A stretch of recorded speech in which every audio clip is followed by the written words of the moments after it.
Bem-vindo ao podcast da Reino Church. Esperamos que você aproveite essa mensagem.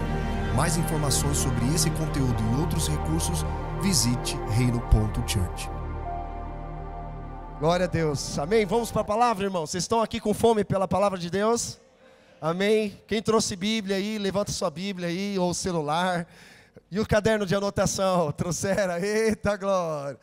Estamos trabalhando, se tornando um hábito, né, agora, na comunidade. Por que, gente, é importante a gente carregar um caderno de anotação? Porque muitas palavras que são liberadas aqui, pode ser uma peça que faltava no teu quebra-cabeça. Numa situação que você está passando, aí Deus falou com você. Se a gente não anota, o que acontece no dia seguinte?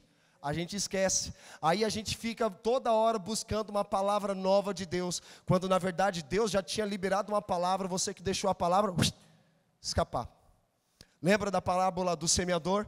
A semente que caiu no meio do caminho, a pessoa ficou distraída, veio o inimigo, foi lá e roubou a palavra para que não houvesse entendimento. Então por isso que é importante a gente sempre carregar um caderno, anotar ali as passagens bíblicas, o que o Senhor está liberando sobre a sua vida, para você revisitar as palavras que Deus tem confirmado no seu coração. Amém, irmãos? Glória a Deus. Então abra sua Bíblia aí comigo, lá em Jonas, capítulo 1. Nós vamos conhecer um pouco do que estava acontecendo ali na vida de Jonas. Deixa aberto para mim aí, Jonas capítulo 1. Deixa aberto, nós vamos orar. Jonas capítulo 1. Se você achou aí, dá um glória a Deus. Se você não achou, fala, calma pastor, calma, estou chegando lá. Estou chegando em Jonas, vou esperar. Para a gente acompanhar a leitura. Está lá no livro dos profetas, lá no finalzinho. Jonas é considerado um profeta menor, não porque ele era pequeno, é porque quanto menos eles escreviam, então eles entendiam que eram os profetas menores. Os profetas maiores são considerados aqueles que escreveram mais. É por isso só, gente, não tem nada a ver com estatura, tá? Teve uma pessoa que me perguntou, pastor, Isaías era grande, né? E Jonas era pequeno. Eu falei, não, meu querido, isso aí não é estatura, não. É porque um escreveu mais e outro escreveu menos. E está todo mundo bem, graças a Deus. Jonas capítulo 1, deixa aberto aí, coloca a mão no teu coração. Vamos orar, pedir para que o Senhor venha falar conosco através do Espírito Santo. Senhor Jesus, muito obrigado por esta noite. Nós te agradecemos, Deus, e damos total liberdade à tua palavra, ao teu Espírito de falar em nossos corações. É por isso que nós estamos aqui, Senhor. Nós não estamos aqui perdendo o nosso tempo, nós estamos aqui porque nós queremos ser transformados de glória em glória. Nós queremos ser cheios do Espírito Santo através da tua palavra, que é Espírito de vida. Senhor Jesus, libere sobre nós, libere sobre o teu povo o espírito de revelação, de sabedoria, para que todos aqui venham a ter entendimento, venham a ter a experiência da palavra, e para que eles venham ruminar e ser transformados de glória em glória, para se tornar cada vez mais semelhante ao nosso Senhor Jesus, o nosso padrão perfeito de amor, nosso padrão perfeito de perdão, nosso padrão perfeito de liderança, Jesus. Senhor, nós nos submetemos neste momento à tua palavra, leve os nossos pensamentos cativos em obediência a Cristo. Nós declaramos, Senhor, que todo o espírito contrário sai em nome de Jesus. Senhor, nós declaramos que todas as fortalezas de engano sejam destruídas agora em nome de Jesus. Nós cremos que nós estamos em um ambiente espiritual e o inimigo fará de tudo para tirar a palavra do nosso coração, mas nós damos total liberdade ao teu Espírito de encher o nosso coração com fé, de encher o nosso coração de esperança, de encher o nosso coração de alegria. Nós não iremos permitir nenhum espaço para dúvidas aqui nesta noite, Jesus. Muito obrigado, Senhor. Use a minha vida para transmitir com verdade, com autoridade, com unção a tua palavra em nome de Jesus. Amém, amém. Aplauda o Senhor. Glória a Deus. O nome dessa mensagem é Respostas para os Problemas. Quantos aqui passam por problemas? Levanta a mão. Todos nós, irmãos. Então, se você, pastor, não tem um problema, então você tem uma vida perfeita. Então você não tem problema, você não tem aflição, você não passa por sofrimento, você não passa por dúvida. Então, igreja não é um lugar para pessoas perfeitas. Igreja é um lugar para pessoas imperfeitas que são aperfeiçoadas por Cristo. Amém, irmãos? Glória a Deus. E aqui nós vamos mergulhar nas Escrituras acerca de algumas problemáticas que a Bíblia traz resposta. Amém? Vocês estão comigo? E eu quero ler com vocês aqui Jonas capítulo 1, verso 1. A palavra de Deus vai dizer o seguinte: a palavra do Senhor veio a Jonas, filho de Amitai, com esta ordem. Verso 2: vá depressa à grande cidade de Nínive e pregue contra ela, porque a sua maldade subiu até a minha presença. Mas Jonas fugiu da presença do Senhor. Repete comigo: mas Jonas fugiu da presença do Senhor. Dirigindo-se para Tarsis, desceu à cidade de Jope, onde encontrou um navio que se destinava àquele porto. Depois de pagar a passagem, embarcou para Tarsis, para fugir do Senhor. O Senhor, porém, fez soprar um vento forte sobre o mar e caiu uma tempestade tão violenta que o barco ameaçava arrebentar-se. Todos os marinheiros ficaram com medo e cada um clamava ao seu próprio Deus. E atiraram as cargas ao mar para tornar o navio mais leve. Enquanto isso, Jonas, que tinha descido ao porão e se deitara, dormia profundamente. Repete comigo: dormia profundamente. Repete de novo: dormia profundamente. Até aqui por enquanto. A história vai contando que Jonas recebeu um chamado de Deus para pregar a palavra em Nínive. Então ele desobedece a Deus e vai para outro caminho. Ele compra uma passagem, entra no navio e de repente Deus sopra um vento, se transforma em uma tempestade. Deus envia a tempestade para Jonas. Presta atenção. E Jonas, em meio à tempestade, ele estava dormindo profundamente.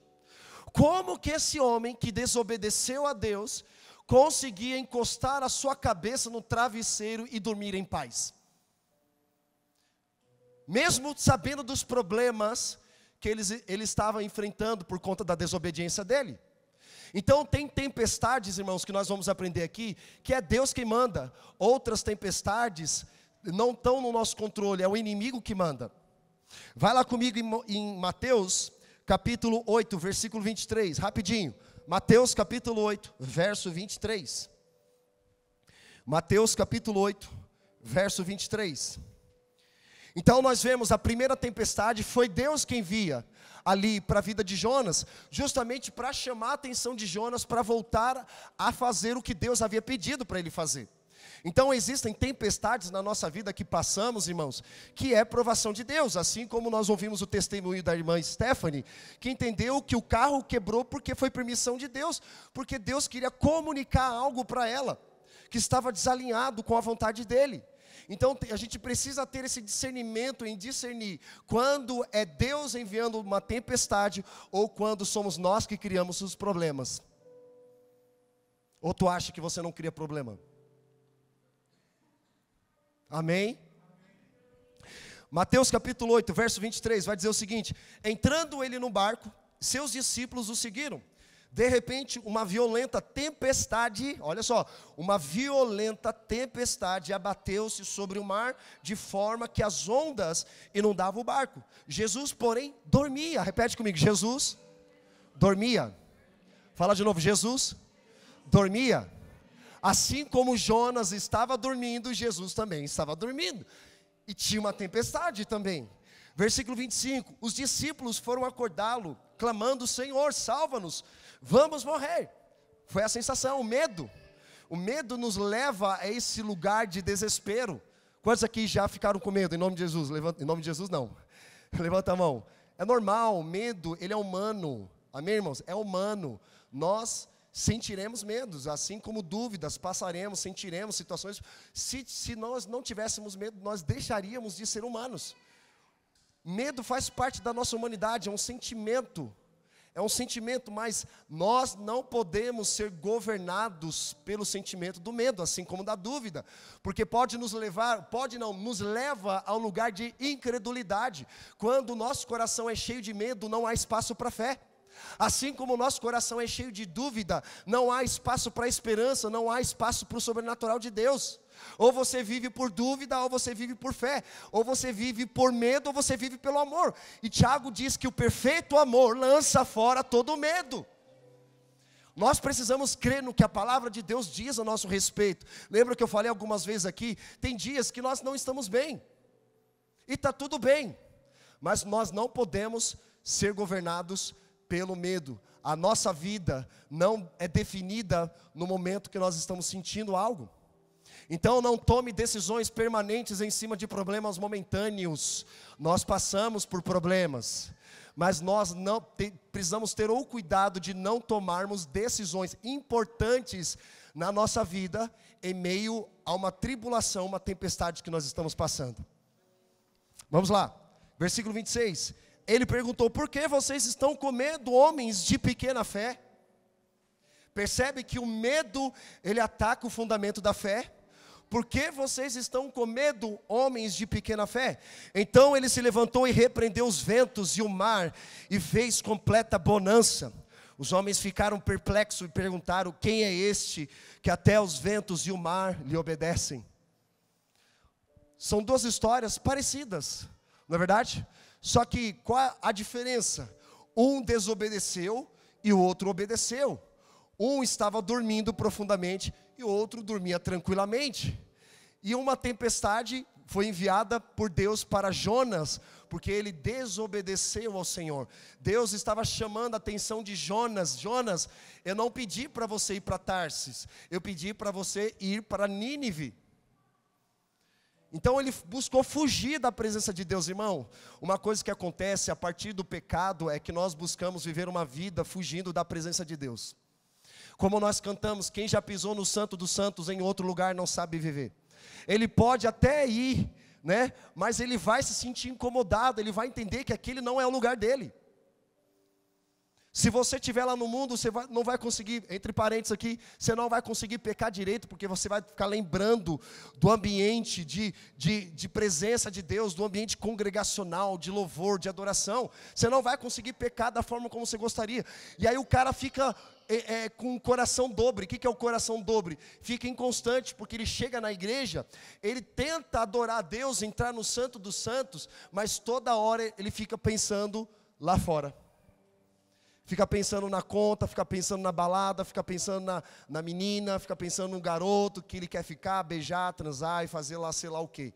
Então a mente fica em dúvida, fica em cima do muro. E Deus não quer que você fique em cima do muro. Deus quer que você tome uma posição, que você assume a sua masculinidade, você homem, você mulher, assume a sua feminilidade em Deus. Quem você é e o que você nasceu para fazer neste tempo, nessa geração, irmão. Porque senão a sua vida vai entrar num limbo. Não vai ter direção, não vai ter um propósito. E Deus tem um propósito de tornar você semelhante a Ele, de tornar você parecido com Ele. Esse é o nosso objetivo, esse é o Evangelho de Cristo. Então nós vemos duas tempestades, duas pessoas dormindo, só que Jesus ali, porque Ele deu ordem para a tempestade, para uma questão natural, e se acalmou. A gente vai entender um pouco isso, só estou dando um pouquinho de spoiler, para a gente se aprofundar um pouco mais. Voltando aqui um pouquinho no livro de Jonas, não precisa ir lá, mas só me acompanha. No versículo 1, nós vemos que ele recebeu o chamado de Deus para pregar o evangelho em Nínive. Versículo 3, nós vimos que ele foge da presença de Deus. No versículo 4, Deus sopra um vento forte, que vem uma tempestade violenta. Versículo 5, Jonas dorme profundamente. Aí a Bíblia usa essa expressão, não era só dormir. Se fosse dormir, seria algo, né, já estava bom, mas a Bíblia enfatiza profundamente. Alguém já dormiu profundamente aqui?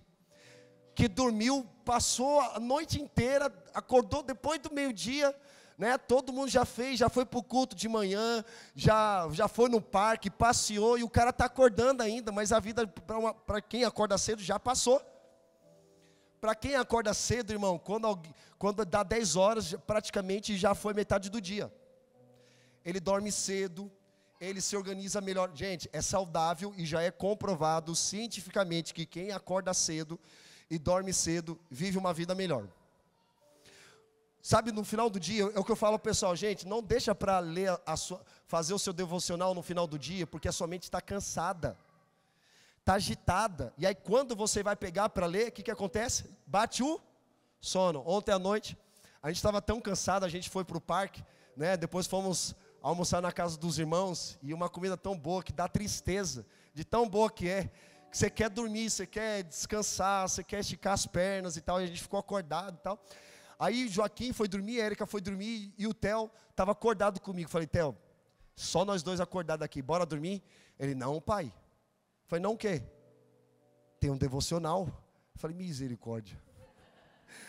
Falei, Theo, você que vai ler. E ele, fielmente, pegou ali a Bíblia dele, o Pão Diário Kids, e ele começa a ler. Aí ele fala assim no final, pai, me deu sono. Falei, é claro, filho, porque a mente está cansada. Vamos dormir. Porque a Bíblia diz que Deus dá aos seus enquanto dorme. Então vamos dormir. E assim, a mente está cansada, ela precisa descansar. Amém, irmãos? Então, no versículo 6, fala que o capitão do barco, que era um ímpio, olha que engraçado, ele chama a atenção de Jonas, porque eles lançaram a sorte, cada um tinha um seu Deus, lançaram a sorte, e aí a sorte caiu para quem? Para Jonas. Ele falou, cara, o que você está fazendo? Aí o capitão, que é um ímpio, chama a atenção de Jonas para orar. Jonas, ora.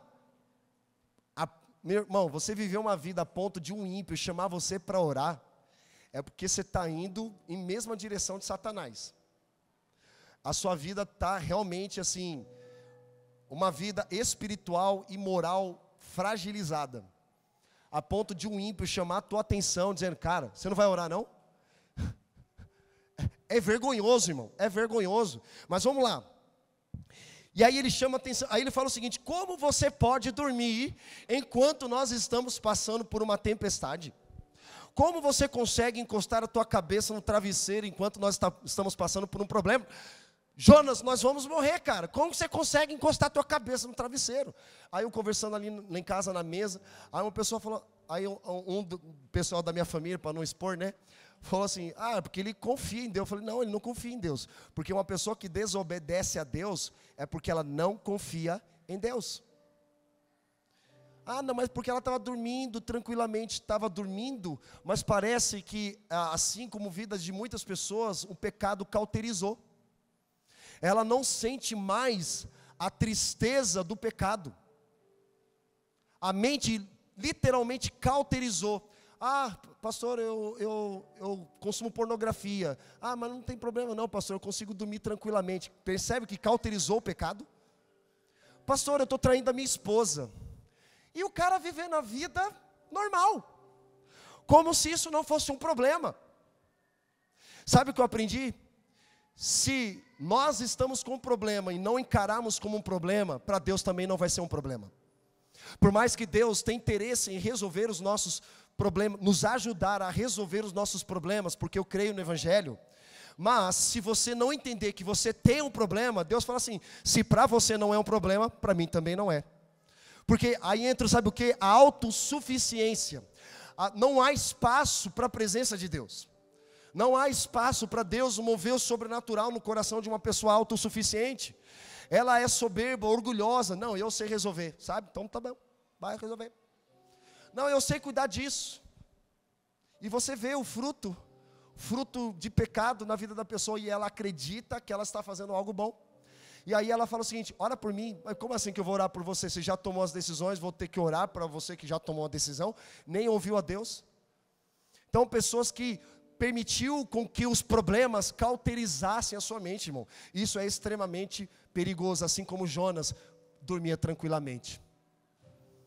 Se eu tenho um problema, eu não consigo encostar a minha cabeça tranquilamente no travesseiro.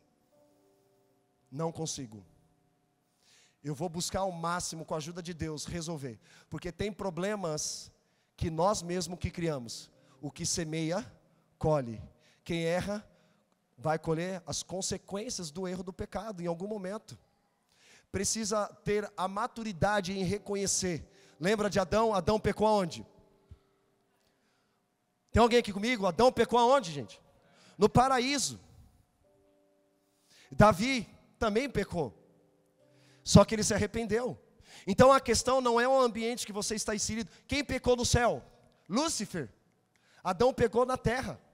Então, independente do ambiente que você esteja inserido, irmão, se você não tiver o coração voltado para Deus, você pode estar no céu e você pecar mesmo assim. Você pode estar aqui num ambiente de glória e mesmo assim não desfrutar do que Deus está derramando. Por quê? O pecado está batendo na porta do teu coração. O pecado só perde força depois de uma confissão e o abandono. Então muitas coisas não caminham na nossa jornada, porque nós permitimos com que o pecado cauterizasse o nosso coração. Para a gente não é um problema, mas para Deus é um problema, um pecado. O pecado nos afasta de Deus, a santidade nos aproxima de Deus. Faz sentido, irmãos? Vocês estão aqui comigo? Então, versículo 7, nós vemos que lançaram a sorte e descobriram que o responsável ou irresponsável por aquela situação da tempestade era Jonas. E aí Jonas foi descoberto, e qual foi a ideia que ele teve? Me joga no mar. E aí os caras pegaram e jogaram ele. E os caras que eram ímpios oraram: Senhor, tem misericórdia de nós. Nós lançamos um homem santo no mar, que o Senhor não venha com juízo. Aí você vê os ímpios orando. Deus tem misericórdia, irmão, sério. E aí, no versículo final, nós vemos que Deus fez um grande peixe engolir Jonas, que ele ficou 3 dias, 3 noites na barriga do peixe. E futuramente Jesus menciona, né, essa situação com o filho do homem que morreu e no 3º dia ressuscitou. Olha que poderoso isso. Era um sinal do Messias. Mas vamos avançar aqui. Então, também na vida de Jesus nós vimos uma violenta tempestade que estava inundando o barco e Jesus dormia em meio à tempestade. E aí nós vemos os discípulos. Os discípulos ficaram desesperados por conta do medo. Novamente eu falo aqui, ter medo é normal. O medo, mas só que o medo, ele ataca o fundamento da fé, irmão. Se você não estiver com o escudo da fé para neutralizar os ataques de Satanás, sua vida vai entrar de fato no limbo. Só que essa primeira tempestade que nós vimos, foi Deus quem enviou para Jonas. A segunda tempestade que nós vimos aqui na história de Jesus, não foi Deus quem enviou. Era uma questão diabólica mesmo. Era uma situação que o diabo estava gerando para que eles morressem. Então tem situações na nossa vida que nós vamos precisar discernir quando é a tempestade enviada por Deus ou quando somos nós mesmos que criamos. Amém, irmãos? E nós vemos aqui que esse medo, se nós não aprendermos a lidar com o medo em situações como essa, nós vamos perder o temor e o amor de Deus. Porque o medo, repete comigo, medo ataca o fundamento da fé. Repete para o teu irmão, o medo ataca o fundamento da fé. Agora diga para ele, não permita com que o medo governe a sua vida. Amém? Glória a Deus. E aí Jesus repreende os discípulos, porque antes eles já tinham recebido a autoridade de Jesus. Já tinham recebido a autoridade para curar os enfermos, ressuscitar os mortos. Só que na hora de usar a autoridade que eles haviam recebido da parte de Jesus, eles não usaram, eles permitiram com que o medo governasse o coração, a ponto de Jesus dormindo tranquilamente. Alguém já foi agitado enquanto dormia? Ei, acorda! Meu Deus, cara, dá vontade de, né? Você fala, ô filho de Belial, me deixa dormir, cara. 3 horas da manhã, 4 horas da manhã, provavelmente, talvez esse seria o horário. Mas eles acordam Jesus que estava dormindo. Mas por que Jesus dormia? Porque Jesus estava desobedecendo a Deus? Por que Jesus conseguia dormir em meio à tempestade? Sabe por quê, irmão? Porque ele aprendeu a descansar em Deus. Deixa eu te falar uma coisa que o Espírito Santo ministrou no meu coração, quero compartilhar com você. Sabe o que Deus está falando para mim e para você? Que existem momentos para descansar e momentos para batalhar. Tem muita gente dormindo, descansando na hora da batalha, e tem muita gente batalhando na hora de descansar. Olha só, avança comigo. Avança comigo. Lá em Mateus capítulo 26, versículo 36. Só anota aí, só anota, para a gente ganhar tempo. Mateus, capítulo 26, verso 36, mostra Jesus ali no Getsemane. Você sabe o que significa Getsemane? Prensa de oliva. Ou seja, é um lugar onde as pessoas são prensadas. No caso, né, Getsemane, você pega a oliveira e começa a prensar ela a ponto de tirar ali o líquido, extrair o líquido. É uma prensa muito forte. Assim como é feito com a uva, também é feito com a oliva, para extrair um bom azeite, o extrato do azeite. Então o Getsemane era um lugar muito propício, porque Jesus estava orando, e quando Jesus estava orando, a Bíblia fala que a alma dele se entristeceu, se enfureceu de uma maneira muito profunda, a ponto de Lucas dizer que era tão grande o sofrimento que ele começou a suar sangue. Sabe, pessoas experimentaram esse mesmo nível de estresse lá na época da perseguição dos judeus. Eles eram levados a um estresse extremo que os poros da pele começavam a expelir sangue. Muitos de nós aqui, acredito que nenhum de nós aqui passamos por um estresse como esse, a ponto de falar, caraca, está saindo sangue do meu suor. Era um estresse muito grande. Então ali era Getsemane, era uma prensa. Jesus estava passando por uma prensa. Amém, irmãos? E aí ele ora, Abba, Pai, se necessário for, afasta de mim esse cálice, mas que não seja feita a minha vontade, mas a tua. Primeiro ele reconhece Deus, Abba, Pai, se necessário for. Percebe uma oração de submissão, se possível. Deus, Pai, eu não quero passar por isso. A palavra cálice significa experiência. Repete comigo, cálice significa experiência. E essa experiência não era uma experiência boa, era uma experiência de sofrimento lento, doloroso, era a morte de cruz. Naquela época eles não crucificavam caras legais, eles crucificavam ameaças. Jesus não era um cara legal, como as pessoas pintam, Jesus é um cara legal. Não, Jesus não era um cara legal, Jesus era uma ameaça. Jesus era uma ameaça ao sistema político, Jesus era uma ameaça ao sistema religioso daquela época, o sistema financeiro daquela época. Ele dava prejuízo para esse tipo de pessoa, que usava esses sistemas para manipular pessoas em seus próprios favores. Então ele estava ali no Getsemane orando, ele sabia que o destino dele seria a cruz. E ele faz uma oração de submissão, se possível, Pai, afasta de mim essa experiência ruim, mas que não seja feita a minha vontade, mas a tua. Tem muita coisa que a gente pode aprender aqui com Jesus, irmãos. Uma oração de submissão. Lembra que eu falei?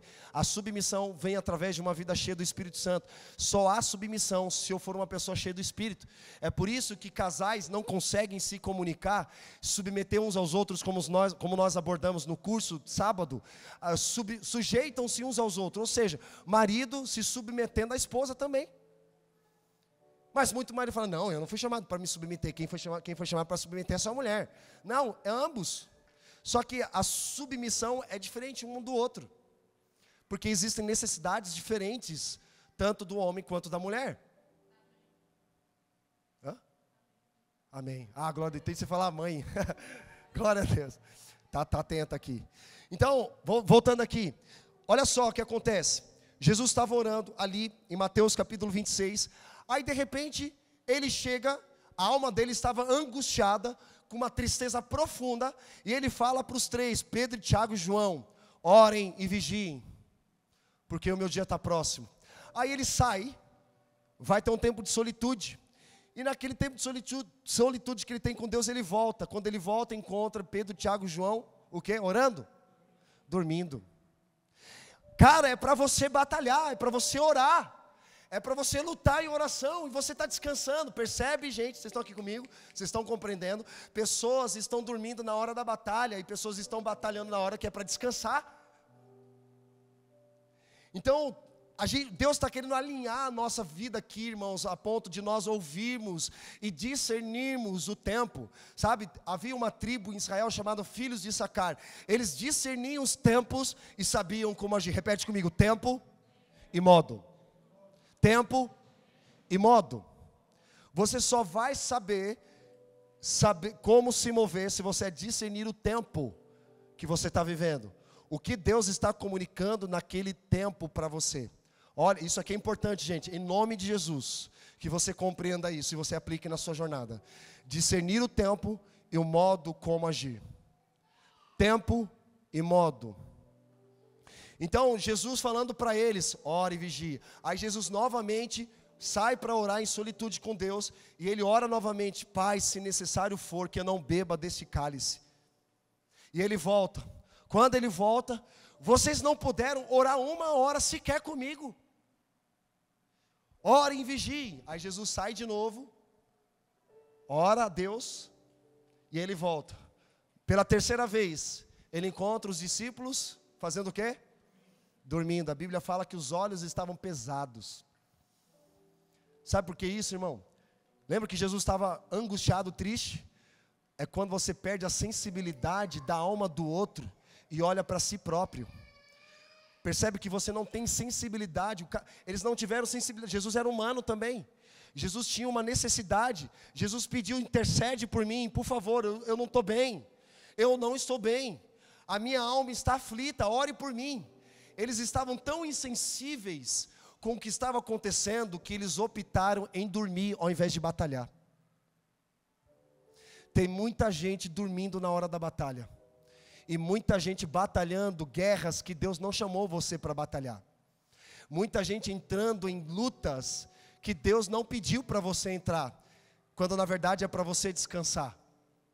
E não, eu tenho que fazer isso, eu tenho que ganhar dinheiro, eu tenho que trabalhar, eu tenho que fazer aquilo, eu tenho que fazer aquilo outro. Ei, descansa, porque Deus dá aos seus enquanto dormem. Quando nós descansamos, nós estamos comunicando a Deus: Deus, eu confio em Ti. Eu confio em Ti. Então, irmão, não encare o problema como algo normal. É um problema. Por exemplo, a parte emocional, presta atenção nisso. A nossa emoção, ela sinaliza que algo internamente não está bem. Ou, porventura, pode estar bem. Porque nós lidamos com alegria e tristeza, não é verdade? Quando você está triste, você está desanimado, você não quer ver ninguém, você não quer servir, você não quer amar o seu cônjuge, você não quer abraçar os seus filhos, você não está bem. Ok, cara, curta a tua fossa. Aqueles, né, a gente fala isso. Curta a tua fossa, cara, é normal. Quem já perdeu parente aqui próximo, levanta a mão. É triste, doloroso, você não fica: nossa, glória a Deus, eu perdi meu pai em 2017, veio um buraco no meu coração, irmão, enorme. Uma tristeza, uma angústia, e vários outros momentos da minha vida, em que eu tive que lidar com isso. E a qualquer momento a gente vai lidar com isso. É uma fase. A Bíblia diz: chorem com os que choram, mas também se alegra com os que se alegram. Sabe, muitas vezes a gente tem a habilidade de se compadecer, de chorar com o outro. Ok, mas a Bíblia também pede para você se alegrar. Ah não, se alegrar não, porque aí você fica com inveja do que o outro está sendo abençoado, e você não. Então a gente tem que tomar cuidado com isso, percebe? O momento de descansar e o momento de batalhar. O momento de dormir e o momento de ir para a luta. Olha só, são parecidas essas situações, né? As tempestades, aí Jesus pede para orar. Nos 3 nós vemos o quê? Que tem em comum? Dormir. E por que Jesus acalmou a tempestade? Porque era o momento dele descansar. Descansar o quê? Em Deus. Eu só tenho autoridade para acalmar as tempestades, os problemas na minha vida, quando eu tenho paz com Deus e a paz de Deus. Já viu um cara desesperado tentando resolver uma situação? Ele está cego, literalmente cego, ele não sabe para onde ir.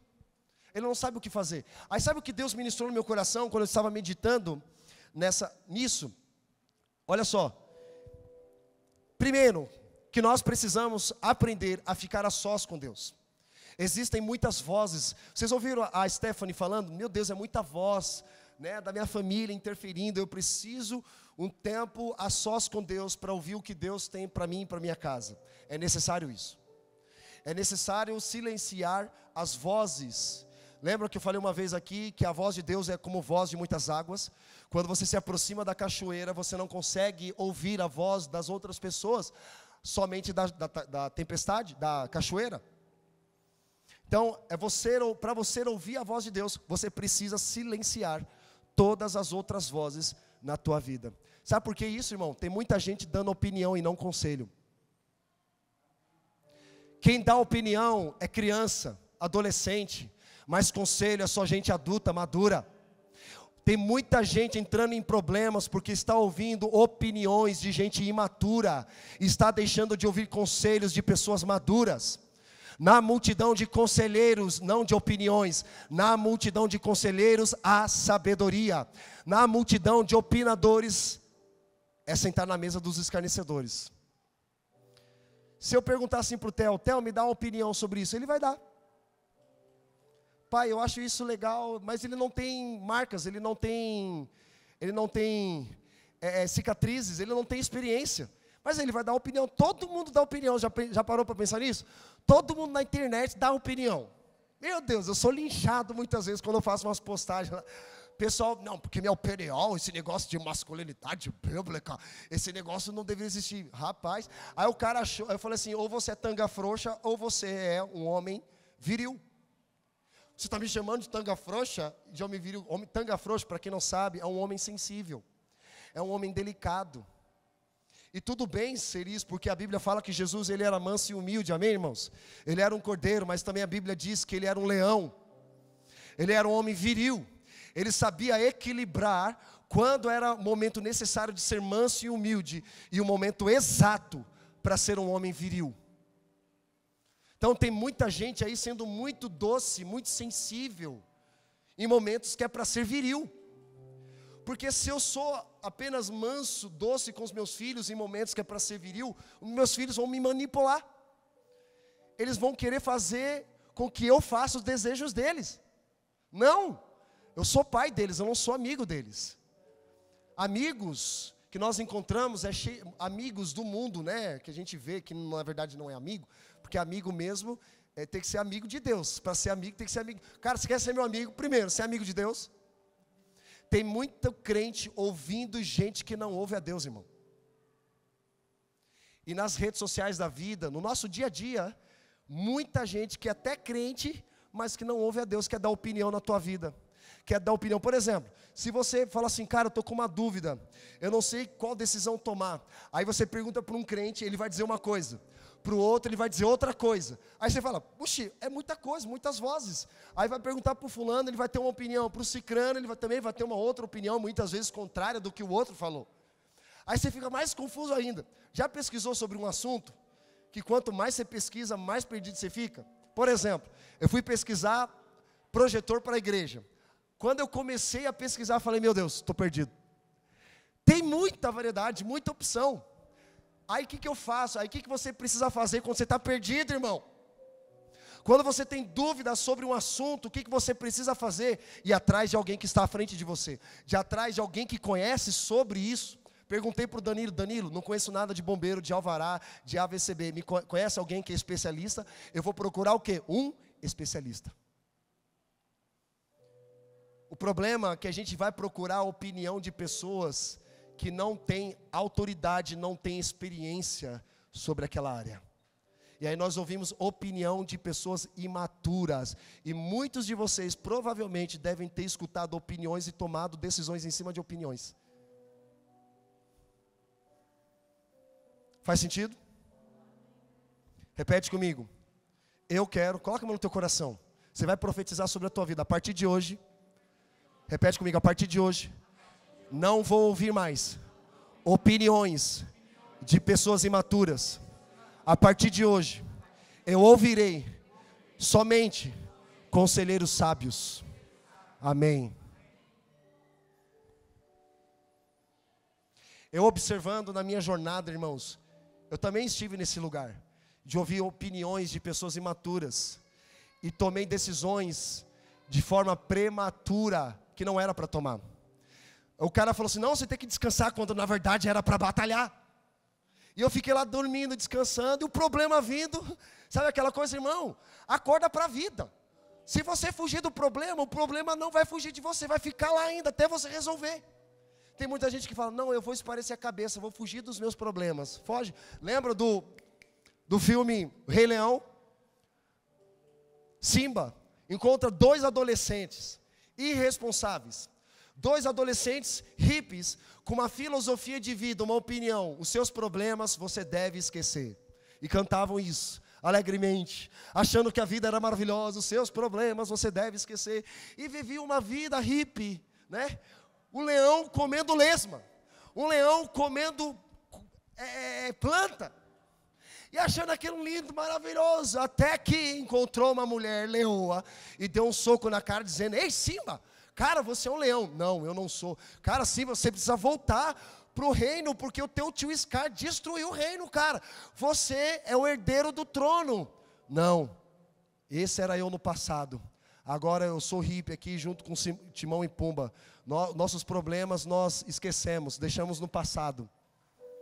E a leoa falou assim: não senhor, você é um leão, cara. Você foi chamado e criado para rugir.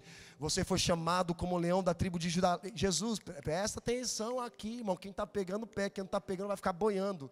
Vai ficar empurrando a vida com a barriga. Se você quer continuar vivendo uma vida dócil, sensível, continua vivendo. Mas Jesus, Ele nos ensina esse equilíbrio de sermos sensíveis e também sermos viris, porque você pega um homem que ele é muito sensível, ele fala assim: ai, eu estou lavando a louça para desconstruir o homem que está aí dentro de mim. Oh, pelo amor de Deus, rapaz, que isso? Está ouvindo muito feminismo por aí afora? Você está doido em empoderamento feminino? Mulheres, em nome de Jesus, não caiam nessas ideologias, amém? Não caiam nessas ideologias. Qualquer tipo de ideologia não tem nada a ver com o Evangelho. Evangelho é Evangelho, ideologia é ideologia. Quer seguir a vida de Cazuza? Uma ideologia essa, eu quero uma para viver? Vá viver então, meu amigo.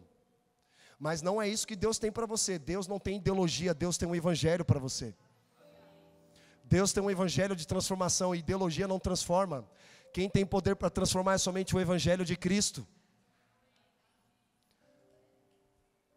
Isso ficou muito claro na minha jornada, porque eu sempre estava lidando, a Érica sabe, cheio de gente querendo dar palpite, opinião. Aí quando a gente começou a ficar mais maduro, né, amor? Aí a gente só falou assim, eu cutucava ela do lado, falava a respeito da pessoa que estava dando opinião: pode sair que eu já te vi. Sabe Pedro, o que Pedro fala para Jesus? Vamos lá, gente. Ele recebe a revelação de Jesus como Cristo. Na verdade, tu és o Cristo, o Filho do Deus Altíssimo.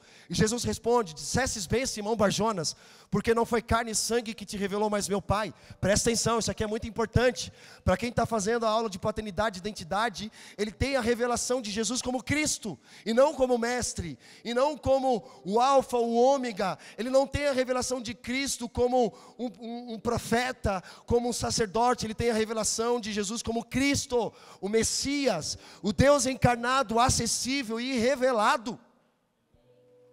E aí Jesus olha para ele e fala assim: bem-aventurado Simão Barjonas, porque não foi carne e sangue que te revelou. Qual era o nome dele antes? Simão Barjonas. E agora Jesus diz: e tu és Pedro. Quando você entende a revelação de Deus como Pai, Jesus como Filho, você fala assim: tu és o Cristo. Sabe o que ele fala para você? Tu és o Rony, você é a Thaís, você é a Vanusa, você é a Camila, você é a Raquel, você é o Icleison. Ele chama pelo nome, a partir da revelação de quem ele é, irmão. Presta atenção. E Pedro recebe a revelação, Jesus como Cristo, de Deus encarnado, acessível e revelado. Aí Jesus começa a dizer: mas o Cristo vai sofrer, morrer, e no terceiro dia ele vai ressuscitar. Sabe o que Pedro fala? Não, tem compaixão de ti, Jesus. Não, cuida de você. Quantas pessoas falaram isso para a gente, irmãos? Não façam isso em negócio de evangelho, de igreja. Pula fora, vai ficar rico, vai abrir uma agência, vai fazer outra coisa, né? As opiniões dos parentes, a opinião até mesmo de gente da igreja. Irmão, mas uma coisa eu aprendi: não é sobre o que eu gosto, sobre o que eu quero, mas é sobre o que Ele quer para a minha vida. Não sou eu que decido, mas Ele que decide por mim. Quando eu me submeto ao governo de Jesus, eu pergunto para Ele no dia: Senhor, o que o Senhor quer que eu faça hoje? Quem o Senhor quer que eu abençoe hoje? Quem o Senhor quer que eu oferte hoje? Quem o Senhor quer que eu sirva hoje? Ou seja, estou ouvindo, estou discernindo os tempos, e Ele me ajuda a saber como eu vou agir no meu dia, irmão. É nesse lugar que Deus quer que você esteja. Eu não sei que tipo de evangelho você aprendeu, mas o evangelho que eu conheço de Jesus me ensina a descansar quando é para descansar e batalhar quando é para batalhar. Deus nos chama a uma vida saudável e madura, para sermos responsáveis. Deus tem prosperidade para você ou não? Deus tem bênção para você ou não? Deus tem vitória para você, sim ou não? Mas você não tem que ir atrás dele pelo que ele tem, mas pelo que ele é, irmão. Se você corre atrás de dinheiro, você vai se perder. Mas se você vive uma vida que agrada ao Senhor, o dinheiro que vai começar a correr atrás de você. É esse lugar. É nesse lugar. Nós devemos viver uma vida que agrade ao Senhor, não a nós mesmos. É muito bom, por exemplo, vocês estão aí sentados, vocês estão com calor, eu estou aqui fritando. É tão confortável ter um ar-condicionado, vamos continuar orando, porque os técnicos estão vendo as peças aí para o ar-condicionado, para a gente ficar o quê? Confortável. É melhor ficar mais confortável, a gente até recebe melhor a palavra, mas eu não tenho que esperar o ar-condicionado ficar pronto para eu pregar a palavra, eu já tenho que pregar a palavra dentro e fora de tempo. Em qualquer momento, já viram crentes que estão no leito de morte, estão pregando o evangelho? E você aí, Vivinho da Silva, não pregando o evangelho nem para o teu animal de estimação. É uma vergonha. Mas por que isso? Porque não tem uma vida de solitude com o Senhor. A partir do momento que você busca viver uma vida e conhecer o coração de Deus, a sua vida nunca mais vai ser a mesma. É nesse lugar, irmãos. É nesse lugar que Deus quer nos levar. Para ir finalizando, existem muitos problemas que você mesmo criou. Sim ou não? Quantos pecados? Vai puxar a tua capivara, né? Vai puxar a tua ficha lá no CPF. Puxa o CPF do homem. Joga lá nas buscas lá da Polícia Civil, aí aparece lá, procurado. Ou aparece lá na Receita Federal, devendo. Apareceu o meu, devendo, sério? Eu não declarei imposto. Aí apareceu meu CPF irregular. Eu falei, meu Deus, o que aconteceu? Aí chamei meu irmão, que é contador, falei, cara, me ajuda. Eu deixei de declarar imposto de renda. Aí, porque a gente faz investimento, tá? Os irmãos da igreja aqui estão aprendendo a investir e ter que declarar, é obrigatório. Aí eu falei com o Natan, inclusive, falei, Natan, meu CPF apareceu irregular. Aí meu irmão foi lá, puxou, né, falou, cara, você não entregou a declaração de 2021. Aí eu entreguei. Aí no dia seguinte já apareceu regularizado. Para mim era um problema. Eu tinha que resolver. Sabe, coisas assim, parece simples para você, mas tem coisas maiores. Por exemplo, lembro do meu tempo na adolescência, 7ª série, né, primeiro colegial, primeiro ano do ensino, não fala mais colegial, nem, como é que é o outro lá? Ginásio, né? É só a gente, né, fala ginásio e colegial. Passei por problemas naquela época, irmão. Passei por problema, por exemplo, namorada que terminou. Foi um problema para mim na época. Terminou comigo, fiquei mal. Acabou minha vida. Aí quando você vai crescendo, amadurecendo, você fala, meu Deus, que livramento de Deus, cara, foi isso. Eu chorando por causa daquela energúmena lá. Misericórdia, Senhor. Sabe, você tem que dar graças a Deus por tantos livramentos que você não faz ideia que você já passou, meu irmão. Deus te livrou. Percebe? Só que naquela época era um problema para mim. Só que os problemas que eu cometia naquela época não podem ser os mesmos problemas de hoje. Porque hoje eu estou numa posição, meu irmão, que as pessoas estão me olhando, estão me observando. Muitas delas só esperando um deslize meu para me julgar. Muitas delas só para dizer, eu não falei? Muitas delas na tua vida só está esperando um deslize para rir da tua cara. Não é crente? Olha lá, a vida dele. Só para dar opinião na tua vida. Muitas delas estão olhando para mim e para você. Muita gente que eu sei, irmão, eu sei, no Espírito testifica.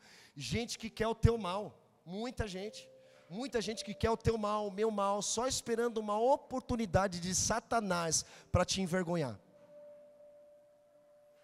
Sabe o que é isso? Reputação e integridade. Repete comigo, reputação, integridade. São duas coisas diferentes. A gente pode perder a reputação com relação à sociedade, mas uma coisa que a gente não pode perder diante de Deus é a nossa integridade.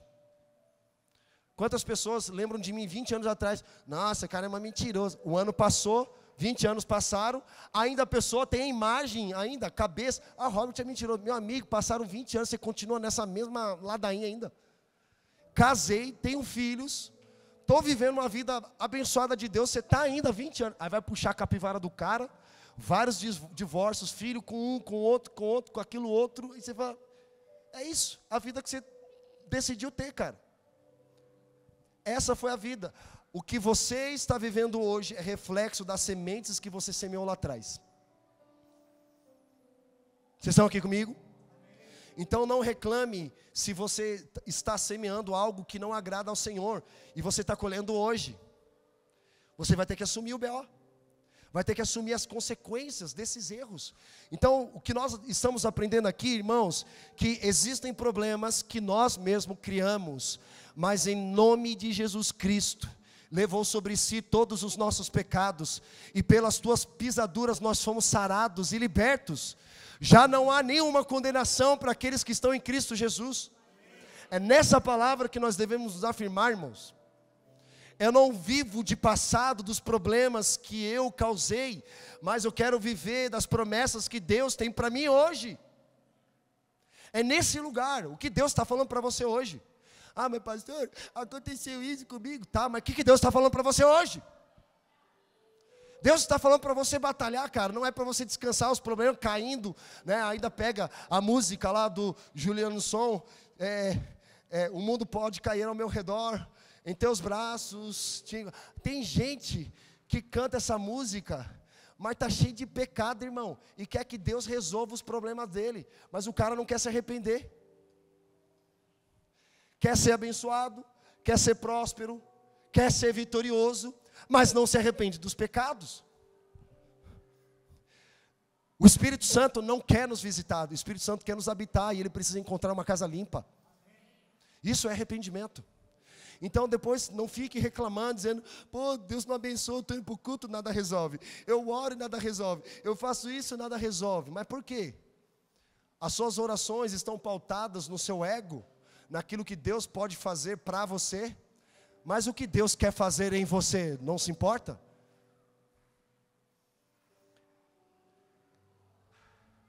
Posso ouvir um amém caloroso? Todo pecado, repete comigo, todo pecado tem uma consequência. Todo problema gerado por nós deve ser resolvido por nós. Resolvido por nós. Eu tenho um filho, para quem não sabe, de 19 anos, Felipe. Fui pai aos 21 anos de idade, na minha inconsequência de vida. Não é uma maldição, o filho é uma bênção, amém, irmãos? Mas eu cometi um pecado. Não estava casado, estava namorando, não tinha maturidade para assumir uma paternidade. O que acontece? Inconsequências da vida, e colhi frutos disso. Eu pago pensão, não fugi dos meus problemas. E filho não é um problema, filho é uma bênção. Mas eu cometi um problema, um pecado, mas eu tive que assumir a responsabilidade dessa consequência. Amém? Eu não posso dizer para o meu filho, ó, cara, eu cometi um pecado, você não é bênção na minha vida, tchau. Não posso fazer isso. Vai ser meu filho até o fim. Então tem coisas que nós fizemos lá atrás, que nós estamos colhendo hoje. Nós acreditamos aqui na Reino que existe maldição hereditária. Se você não acredita, nós acreditamos. Ok, está tudo bem, você não vai ser julgado por isso. Mas na minha vida fez muito sentido. Meu pai vivia uma vida totalmente desgranhenta, irmão. O cara, quando ele é viciado em álcool, ele bebe para tentar esquecer a vida desgraçada que ele leva. É isso, é igual um drogado. O drogado usa droga para tentar esquecer a vida desgraçada que ele tem. Então ele tenta ter o quê? Uma emoção ali no momento, só que passa. O que não passa é a palavra, o que não passa é a eternidade de Deus. Porque a eternidade de Deus, ela é eterna. Então meu pai vivia uma vida promíscua, passou isso para os filhos, porque os filhos aprenderam que esse era o padrão. E acompanhou. Só que no sangue de Cristo toda maldição ela é quebrada. Tem pessoas que têm problema com mentira, porque viram os pais mentindo. E os pais ensinaram que é normal mentir. Sabe aquele telefonema que você recebe no emprego? Aí o seu chefe fala assim, fala que eu não estou. Mas ele está do teu lado. Aí ele fala que eu não estou. Aí, mas você está aqui do meu lado. Aí você, para não perder o emprego, você fala o quê? Olha, ele não está. Então as mentiras passam a ser normais na tua vida. Você está acostumado. Você tem que se posicionar. Irmão, é o seguinte, você está aqui do meu lado, vou dizer que você está aqui do meu lado, ou falar você. Porque eu não compactuo com o pecado dos outros. Ah, mas vou te mandar embora. Pode mandar embora, porque Deus é comigo. Deus me guarda. A gente precisa viver uma vida verdadeira, irmãos, que dignifique ao Senhor, que honra a Jesus. Eu tenho certeza que se você decidir a partir de hoje viver uma vida que honre ao Senhor Jesus, a sua vida nunca mais será a mesma. Deus tem promessas para vocês. Deus tem bênçãos para vocês. Mas Deus também está nos ensinando nesta noite a discernir os tempos, para saber o momento de descansar e o momento de batalhar. Sabe o que a Bíblia fala para os casais? Há um princípio para vocês casais, que um casal recém-casado não deve ir para a guerra. O primeiro ano de casamento ele não deve se envolver principalmente com coisas de igreja. Ele deve só receber. Vocês estão aqui comigo? Tem uns irmãos aqui que vão casar. Vocês têm que ficar o quê? Descansando no Senhor. No primeiro ano de casamento. A Bíblia fala isso. Porque era comum naquela época das guerras, muitos soldados morrerem no fronte. Então os recém-casados, para aproveitar a vida de casado, o rei tinha que falar o seguinte: não vai para a guerra, você acabou de casar, curta a tua vida de casado com a tua esposa, né? A gente vai pagar o salário para você todo mês durante um ano, depois de um ano aí você volta para a guerra. Faz sentido? Lembra de Davi? Davi, um rei de Israel, ele subiu até o parapeito, e ele viu o problema do parapeito, do terraço. Ele viu uma mulher, que era a mulher de Urias, e ele desejou ter aquela mulher. E aí ele pediu para que aquela mulher fosse até a casa dele, teve relação íntima com aquela mulher engravidou, problema, engravidou uma mulher que não era dele. Segundo problema, porque um abismo chamou outro abismo. Vocês estão aqui comigo? Então ele querendo resolver o problema dele, olha a ideia que ele teve. Manda chamar Urias, que eram os soldados linha de fronte, eram soldados guerreiros, soldados de proteção do rei. Chama Urias. Urias, é o seguinte, eu tenho uma missão para você. Aí mandaram colocar Urias na frente da guerra, que quando viesse o inimigo, todos os soldados recuassem para Urias morrer na guerra. Ele quis resolver um problema com outro problema. Isso é significado de gente que não ouve a Deus, irmão. Quem não ouve a Deus, um abismo chama outro abismo. Ele vai pedir opinião para fulano, ciclano, beltrano, que não ouve a Deus. Vai chamar outro abismo, que vai chamar outro abismo, e aí quando ele vai ver, cheios de problemas. E a Bíblia fala o quê? O salário do pecado é a morte. Mas o salário da santidade é o quê? A bênção de Deus, a eternidade de Deus. Decide o que você quer hoje. Se você quer a morte ou você quer a vida. Se você quer a bênção ou você quer a maldição. Coloca a mão no teu coração, vamos orar. Senhor Jesus, nós te agradecemos, Deus, nesta noite. Muito obrigado, Jesus, pelo teu poderoso amor derramado sobre as nossas vidas. Senhor, nos leve a esse lugar, assim como os filhos de Issacar discerniam os tempos e sabia como agir. Nos ensine, Jesus, a nos levar a esse lugar de solitude, de nos retirarmos e termos um tempo a sós com o Senhor para ouvir a Tua voz. Nos leve a esse lugar de sensibilidade, nos leve a esse lugar de maturidade. Jesus, nos leve a esse lugar de mansidão, de humildade para ouvirmos a Tua voz, Senhor. Nos leve, Jesus, a esse lugar que somente o Senhor tem conselhos sábios para ministrar em nossos corações. Nós decidimos nesta noite, nós não queremos opiniões, nós queremos conselhos sábios.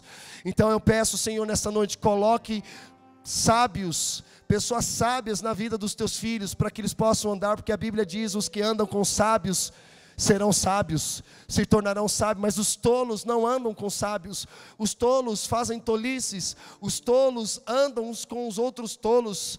Mas Senhor, levante um povo que ama a Tua presença. A Tua palavra diz que o temor do Senhor é o princípio da sabedoria.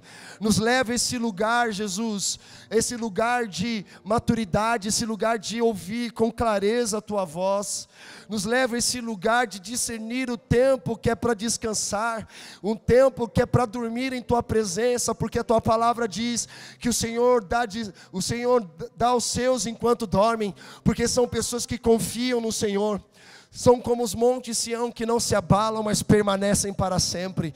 Jesus, eu declaro e profetizo sobre os teus filhos e filhas, que eles são como o monte santo do Senhor, que não se abalam, mas permanecem para sempre.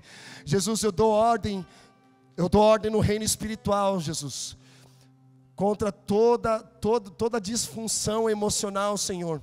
Eu declaro, Deus, estabilidade espiritual, inteligência espiritual em nome de Jesus. Eu declaro, Senhor, um renovo. Eu declaro uma nova vida em Cristo. Eu declaro, Senhor, um tempo de descansar, aprender a descansar na Tua presença, de silenciar as outras vozes para ouvir somente a Tua voz, Senhor. Nos leve a esse lugar, Jesus. Nos leve ao lugar de entendermos o tempo de batalhar, como Jesus diz. Vocês precisam orar e vigiar. Orar e vigiar não é para descansar, não é para dormir, mas é para nós guerrearmos, é para nós lutarmos nas regiões celestiais. Paulo nos ensina para nós nos revestirmos da armadura do Espírito, para resistirmos principalmente os dias maus. Senhor, eu declaro em nome de Jesus a armadura do Teu Espírito. Eu declaro sobre a Tua filha vestes novas. Eu declaro, Senhor, um vinho novo, um tempo novo, uma nova perspectiva, uma nova realidade. Jesus, eu oro para que o Senhor dê forças à Tua filha, Senhor, para que ela, Senhor Deus, viva as Tuas promessas, para que muitas coisas que estavam paralisadas comecem a andar em nome de Jesus. O Senhor te chama dentro do seu interior rios de água que fluem, rios de águas vivas. Ele está quebrando todo o coração endurecido, todo impedimento para que o fluir de águas vivas comecem a fluir agora em nome de Jesus. Em nome de Jesus. Em nome de Jesus. Mais, Senhor, mais, Jesus. Mais, derrama mais sobre nós. Nós estamos sedentos pela Tua presença. Nós estamos sedentos, Deus, para encontrarmos esse lugar de descanso. Esse lugar de descanso somente no Senhor. Ter a paz do Senhor, porque Jesus acalmou a tempestade porque Ele estava em paz. A paz gera autoridade para acalmar os mares, para acalmar, Deus, as tempestades enviadas até mesmo pelo inimigo. Senhor, nos ensine a discernir quando é a permissão de Deus e quando é o Senhor fazendo para nos chamar a atenção, para nos levar ao lugar de origem, o lugar de onde nós nunca deveríamos ter saído, Jesus. Mais, Senhor, mais, vamos lá. Se você pode orar, comece a orar dizendo: Senhor, me ajude. Senhor, me leva a esse lugar de águas tranquilas. Me leva a esse lugar, vamos, levante sua voz, fale com o Senhor. Mais, Jesus, mais fome pela Tua palavra, Senhor. Senhor, nós declaramos sensibilidade espiritual. Senhor, eu declaro temor. O temor do Senhor é o princípio da sabedoria. Vamos lá, mais Jesus, mais Jesus, mais Jesus. Nos leve a esse lugar de descanso, Senhor. Tem muita gente cansada aqui, Jesus. Tem muita gente cansada aqui, Senhor. Mais, Espírito Santo. Eu queria que você ficasse de pé agora em nome de Jesus. Quero chamar a liderança da igreja para vir aqui à frente, por gentileza, rapidinho. Nós vamos orar por vocês. Rapidinho, pessoal da liderança. Rapidinho aqui, ó, por favor.